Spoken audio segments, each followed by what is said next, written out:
what parts would you take home?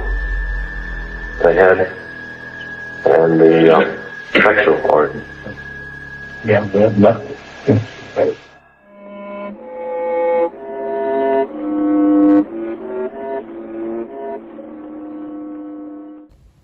Edward Theodore Gein was born in La Crosse, Wisconsin in 1906 into a family of 4.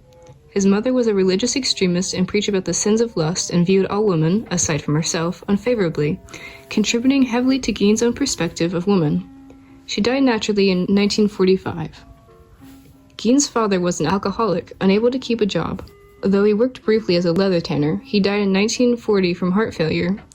Ed's older brother Henry supposedly died from a heart attack in 1944.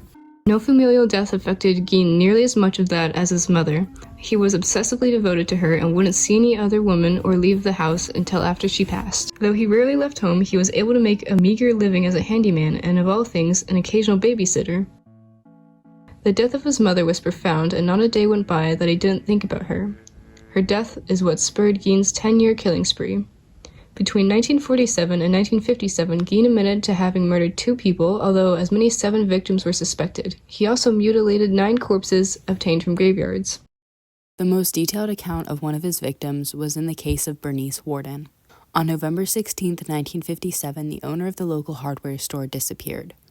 Worden's son told investigators that Gein had been in the store the evening before his mother's disappearance, saying that he would return the following day for a gallon of antifreeze. Coincidentally, a sales slip for a gallon of antifreeze was the last receipt written by Worden on the morning she disappeared. It's not known exactly where Bernice was killed, but a trail of blood was discovered at the back of her store.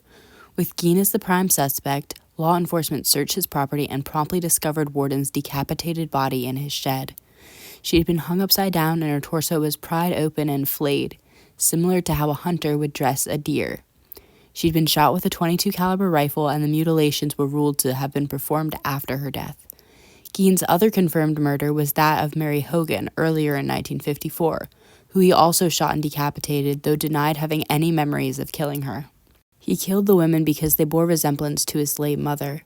There was ample evidence on Ed's property linking him to the 2 women's murders.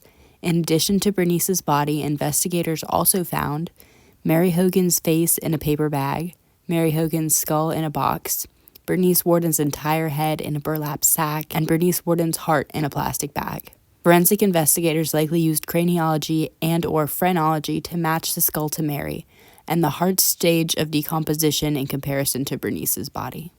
As for the bodies in the graveyard that Gein desecrated, many skin specimens were also found in his home, various items like faces on lampshades and large swaths of skin acting as upholstery. There are also many instances of human remains being fashioned into clothing, like gloves made from the palms of a person's hand, leggings made from the skin of someone's legs, and a corset made from a woman's torso. Gein admitted doing this because he intended on making a skin suit that reminded him of his mother, so he could literally become her. Ed Gein was arrested November 16, 1957 for grave desecration, necrophilia, and murder. After a year-long legal struggle, he and his lawyer were eventually able to declare him innocent by reason of insanity following a schizophrenia diagnosis. Gein was sentenced to live out the rest of his life in a mental hospital where he eventually died due to respiratory failure, secondary to lung cancer at the age of 77. We were interested in Gein for this documentary because of how weird the things he did were and because he inspired a lot in the horror movie genre. Movies like Psycho, Texas Chainsaw Massacre, and an episode of American Horror Story. What would you do with the sexual parts? that was in. One was painted, they said. Oh, that one, when they died, I just put the thing over it. Is there anything like, 1, 2, 3. Thank you for listening.